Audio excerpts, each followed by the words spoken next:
राम मंदिराला दान दिलेली 200 किलो चांदी कुठे गेली असा सवाल उपस्थित करण्यात आलेला आहे। मुंबईतल्या सिंधी समाजाने राम मंदिर प्रशासनाला असा सवाल केलाय। सिंधी समाजाने 2021 मध्ये 200 किलो चांदीचं दान दिलेलं होतं। राम मंदिरामधील दानपात्रातील घोटाळ्यानंतर सिंधी समाजाने हा सवाल उपस्थित केलाय। 200 किलो चांदीचं दान घेऊन पावती देखील दिली नसल्याचा आरोप करण्यात येतोय।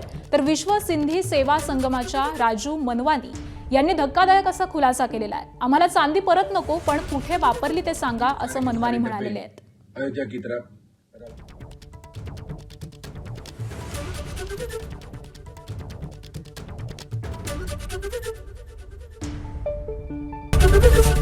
एबीपी माझा, उघडा डोळे बघा नीट।